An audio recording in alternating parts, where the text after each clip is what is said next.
जय श्री कृष्ण, जय मदन गोपाल। आश्विन मास का कृष्ण पक्ष पूरी तरह से पितरों को समर्पित समय होता है। पितृपक्ष में आने वाली इंदिरा एकादशी पितरों के उद्धार के लिए बहुत ही खास मानी जाती है। इंदिरा एकादशी का व्रत विधि विधान से करने से हमारे सभी पितरों को मोक्ष की प्राप्ति होती है।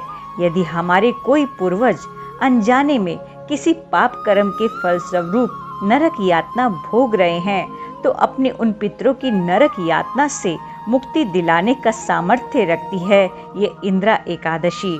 बशर्ते हमें पूर्ण विधि विधान के साथ इस इंदिरा एकादशी का व्रत अनुष्ठान करना चाहिए और इस एकादशी का पुण्य अपने पितरों की सद्गति के लिए समर्पित कर देना चाहिए।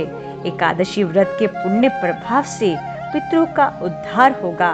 पितरों का उद्धार होगा तो वे खुश होंगे और हमारे पितृ संतुष्ट होंगे तो अवश्य हमें अपने आशीर्वाद देंगे और हमें भी हर तरह से पितृ दोष से मुक्ति मिलेगी। पौराणिक मान्यताओं के अनुसार इंदिरा एकादशी बहुत ही कल्याणकारी है, जो कि साधक के साथ उसके पितरों का भी कल्याण करती है। इंदिरा एकादशी तिथि का आरंभ 20 सितंबर 2022 दिन मंगलवार को रात्रि 9:26 से हो जाएगा, जो कि 21 सितंबर 2022 बुधवार को रात्रि 11:34 तक एकादशी तिथि समाप्त रहेगी। सूर्यदेव व्यापनी तथा शुद्ध और पवित्र द्वादशी युक्त एकादशी जो है वो 21 सितंबर 2022 बुधवार के दिन है। 21 सितंबर को ही सभी व्रत रखें और इस व्रत का पारण अगले दिन 22 सितंबर 2022 गुरुवार को सुबह 6:10 से 9:30 के बीच में कर लेना चाहिए। एकादशी तिथि पर श्री विष्णु सहस्त्र नाम स्तोत्र का पाठ अवश्य करना चाहिए। हरे कृष्ण महामंत्र का पाठ अधिक से अधिक जप करें और महामंत्र के पाठ का पुण्य फल भी पितरों को ही समर्पित कर दे। हमारे सभी पितर पूर्ण रूप से संतुष्ट हो, संतृप्त हो, भगवान नाम से सबका कल्याण हो। जो व्रत नहीं कर पाते तो वे भी श्री हरि विष्णु से केवल प्रार्थना कर ले और व्रत कथा अवश्य सुन ले। आइए हम सभी मिलकर भावपूर्वक श्रद्धा पूर्वक इंदिरा एकादशी व्रत की कथा श्रवण करते हैं। श्री युधिष्ठिर ने पूछा, हे मधुसूदन, कृपा करके मुझसे यह बताइए कि आश्विन के कृष्ण पक्ष में कौन सी एकादशी होती है। भगवान श्री कृष्ण बोले, राजन, आश्विन मास के कृष्ण पक्ष में इंदिरा नाम की एकादशी होती है। उसके व्रत के प्रभाव से बड़े बड़े पापों का नाश हो जाता है। नीच योनि में पड़े हुए पितरों को भी यह एकादशी सद्गति देने वाली है। राजन, पूर्व काल की बात है। सत्य युग में इंद्रसेन नाम से विख्यात एक राजकुमार थे, जो माहिष्मतीपुरी के राजा होकर धर्म पूर्वक प्रजा का पालन करते थे। उनका यश सब ओर से फैल चुका था। राजा इंद्रसेन भगवान विष्णु की भक्ति में तत्पर हो गोविंद के मोक्षदायक नामों का जप करते हुए समय व्यतीत करते थे और विधि पूर्वक अध्यात्म तत्व के चिंतन में संलग्न रहते थे। एक दिन राजा राजसभा में सुखपूर्वक बैठे हुए थे। इतने में ही देव ऋषि नारद आकाश से उतरकर वहां आ पहुंचे। उन्हें आया हुआ देख राजा हाथ जोड़कर खड़े हो गए और विधि पूर्वक पूजन करके उन्हें आसन पर बिठाया।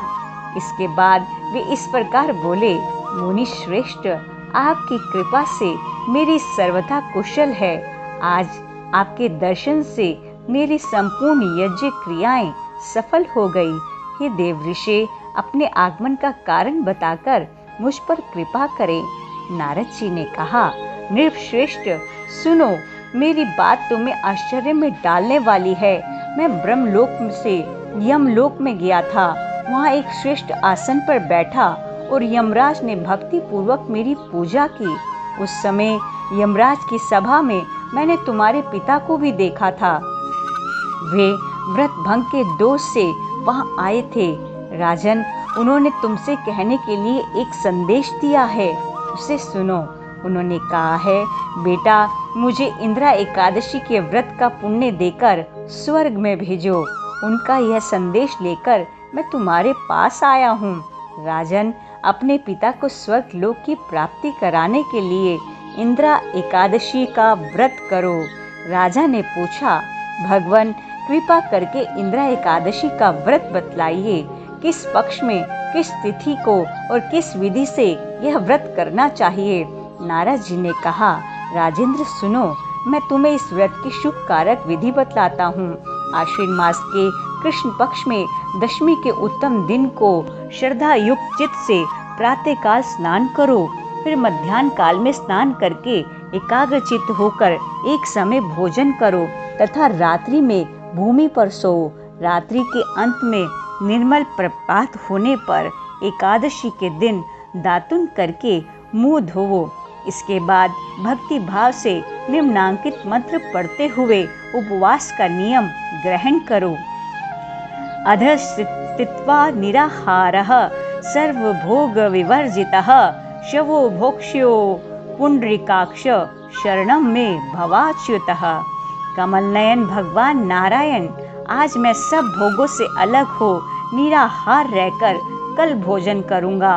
अच्युत, आप मुझे अपनी शरण दे, अपनी शरण दे। इस प्रकार नियम करके मध्याह्न काल में पितरों की प्रसन्नता के लिए शालिग्राम शिला के सन्मुख विधि पूर्वक श्राद्ध करो तथा दक्षिणा से ब्राह्मणों का सत्कार करके उन्हें भोजन कराओ। पितरों को दिए हुए अन्न में पिंड को सूंघकर गाय को खिला दो। फिर धूप और गंध आदि से भगवान ऋषिकेश का पूजन करके रात्रि में उनके समीप जागरण करो। तत्पश्चात सवेरा होने पर द्वादशी के दिन पुनः भक्ति पूर्वक श्री हरि की पूजा करो। उसके बाद ब्राह्मणों को भोजन कराकर भाई, बंधु, नाती और पुत्र आदि के साथ स्वयं मौन होकर भोजन करो। राजन, इस विधि से आलस्य रहित होकर यह व्रत करो। इससे तुम्हारे पितृ भगवान विष्णु के वैकुंठ धाम में चले जाएंगे। भगवान श्री कृष्ण कहते हैं, राजन, राजा इंद्रसेन से तो ऐसा कहकर देव ऋषि नारद अंतर्धान हो गए। राजा ने उनकी बताई हुई विधि से अंतपुर की रानियों, पुत्रों और भृत्यों सहित उस उत्तम व्रत का अनुष्ठान किया। कुंती नंदन, व्रत पूर्ण होने पर आकाश से फूलों की वर्षा होने लगी। इंद्रसेन के पिता गरुड़ पर आरूढ़ होकर श्री विष्णु धाम को चले गए और राज ऋषि इंद्रसेन भी निष्कंटक राज्य का उपभोग करके अपने पुत्र को राज सिंहासन पर बिठाकर स्वयं स्वर्ग लोक को चले गए। इस प्रकार मैंने तुम्हारे सामने इंदिरा एकादशी व्रत के महात्म्य का वर्णन किया है। इसको पढ़ने और सुनने से मनुष्य सब पापों से मुक्त हो जाता है, मुक्त हो जाता है। गोविंद की प्यारी एकादशी, भक्तों की प्यारी एकादशी, पापों को मिटाती एकादशी, पुण्यों को बढ़ाती एकादशी, वैष्णव की प्यारी एकादशी, एकादशी, एकादशी। अतः हम सभी को प्रयत्न पूर्वक एकादशी व्रत अनुष्ठान करना चाहिए और दूसरों को भी एकादशी व्रत रखने की प्रेरणा देते रहना चाहिए। जय श्री कृष्णा, जय मदन गोपाल।